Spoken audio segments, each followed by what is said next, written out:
देखिए, जिस प्रकार से 3 तारीख तक एमएचए ने भी अपनी ओर से अलग अलग इंस्टीट्यूशन को खोलने की छूट दी है और 3 तारीख के बाद कैसे देश को इस कोरोना की महामारी से बचाया भी जाए, आगे बढ़ाया जाए, उसके ऊपर 9 मुख्यमंत्रियों ने अपने सुझाव रखे।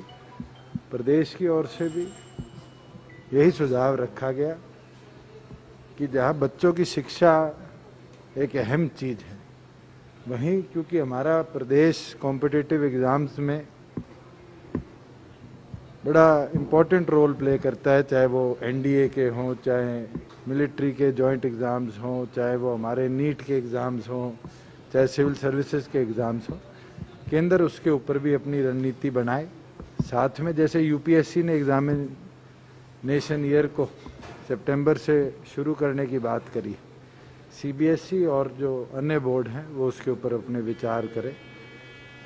और ख़ास तौर पर जो हमारे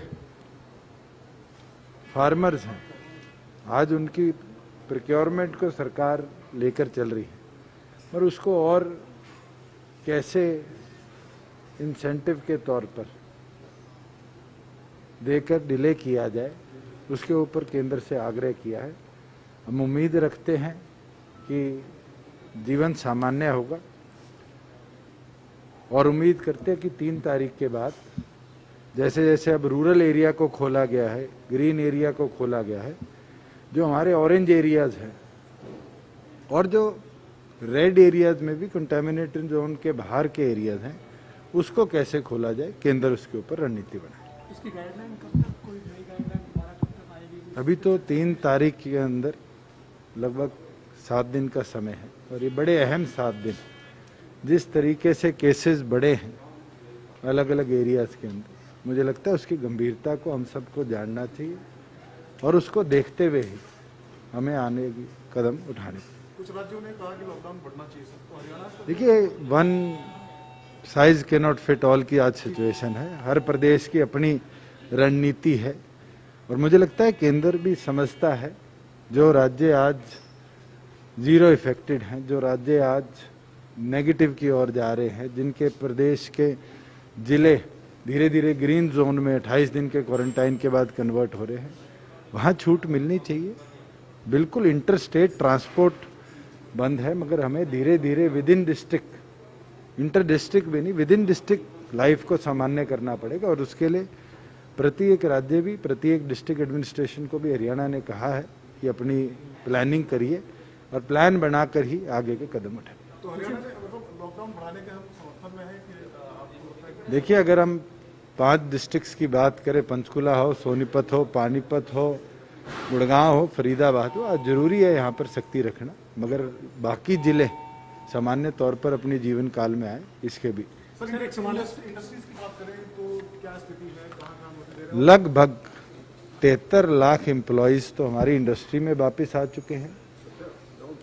2,17,000 के लगभग ईंट भट्टों पे कर्मचारी वापस आ चुके हैं और जो रूरल एरिया में इंडस्ट्री थी उसको हमने परमिट कर दिया। बिल्कुल इसमें छूट परमिशंस के बाद है। आने वाले दिनों में जो नॉन इफेक्टेड एरियाज हैं उसके अंदर सेल्फ सर्टिफिकेशन पर भी हम इंडस्ट्री को खोलने के ऊपर विचार कर रहे हैं। सर, एक सवाल है कि फूड सप्लाई इंस्पेक्टर ने आत्महत्या की है कुरुक्षेत्र पे, उसने आरोप लगाया है कि उसके टीएफएससी और उसके महकमे के 2 पुलिस अपनी कार्रवाई कर रही है। अगर इस तरह की कोई गतिविधि हुई है तो कार्रवाई पुलिस विभाग ने करनी है। महकमे के पास जिस दिन रिपोर्ट आएगी हम उसके ऊपर सख्त से सख्त कदम, ये वो तो केंद्र सरकार तय करेगी। हमने अपनी ओर से सजेशन पहले भी लिखित तौर पर दिया था, वो पत्र आपने भी देखा, पंजाब ने भी वही लिखकर भेजा है। अब तक केंद्र सरकार की ओर से कोई रिप्लाई नहीं है। हमारा तो ये आग्रह है कि इस पे विचार किया जाए, क्योंकि जिस तरह के प्रोक्योरमेंट डिलेज हैं और 2 दिन जैसे आज भी बारिश कई जिलों में हुई है, कल भी बारिश हुई है, शायद हमें आने वाले 1-2 दिनों में जो फार्मर पीछे रह गया, जिसको कई जगह हमें समस्या आई कि रात को 12 बजे मार्केटिंग बोर्ड ने एसएमएस भेजा, और इस तरह के जो लोग हैं उनके ऊपर भी हम दोबारा कर रहे हैं कि 1 दिन इस हफ्ते के अंदर हम डेडिकेटेड रखें कि जो फार्मर जिसके पास मैसेज आ गया और जो मंडियों में ना आया उसको बुलाकर उसकी प्रोक्योरमेंट प्रोसेस को हम उस दिन कन्वे करें। साथ में हमारी मंडियों में जो अनाज पड़ा है, क्योंकि लेबर की कमी एक सबसे बड़ा हमारे सामने कारण है, वो किसी चीज को डिले ना करे। इसलिए शायद आज शाम तक हम फैसला लें, कल नहीं तो परसों या तरसों एक दिन हम जो फार्मर सरसों में रह गया, जो फार्मर वीट में रह गया, उसको दोबारा मंडी में आने का मौका देंगे कि एटलीस्ट जिसके पास मैसेज गया हुआ था उसकी प्रोक्योरमेंट हो। एक चीज जरूर आपके माध्यम से कहूंगा कि एक भ्रम बारी बारी फैलाया जा रहा है कि कोई रिस्ट्रिक्शन है। कल भी मेरे पास कई जगह से मैसेज आए कि 200 कुंटल से ज्यादा गेहूं परचेज नहीं हो रही।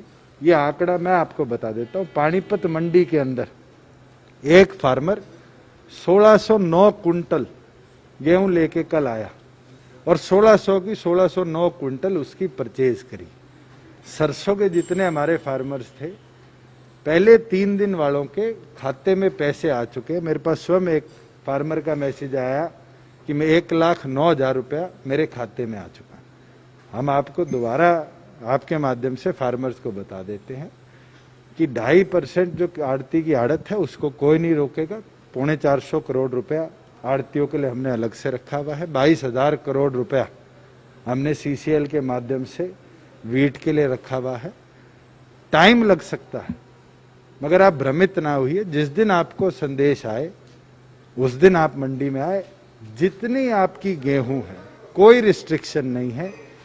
अगर फार्मर की रजिस्ट्रेशन पे एकड़ वाइज वो गेहूं कैलकुलेटिव है, हम एक एक दाना उसका परचेज करेंगे। कोई आर्थिक राहत के लिए भी केंद्र सरकार से हरियाणा ने कहा है कि कोई आर्थिक गतिविधियां रोकी जाएंगी। फाइनेंशियल सपोर्ट के लिए केवल मात्र हरियाणा ही नहीं, पूरे देश का प्रत्येक राज्य केंद्र के ऊपर आंख लगाए बैठा और उम्मीद रखते हैं कि अगले 4-5 दिनों में केंद्र भी इसके ऊपर अपना निर्णय लेगा। प्रधानमंत्री ने भी उस बात को आज बोला है कि फाइनेंस मिनिस्ट्री इसके ऊपर वर्किंग कर रही है। जैसे 1,70,000 करोड़ का पैकेज प्रधानमंत्री ने दिया था, हम उम्मीद करते हैं कि अब प्रधानमंत्री जो हमारी इंडस्ट्री है, जो हमारी MSME है, इसके रिवाइवल के लिए भी फैसले लेंगे। हरियाणा से जुड़ी खबरों की तह तक जाने के लिए सब्सक्राइब करें खबर तहलका, बेल आइकन को प्रेस करें।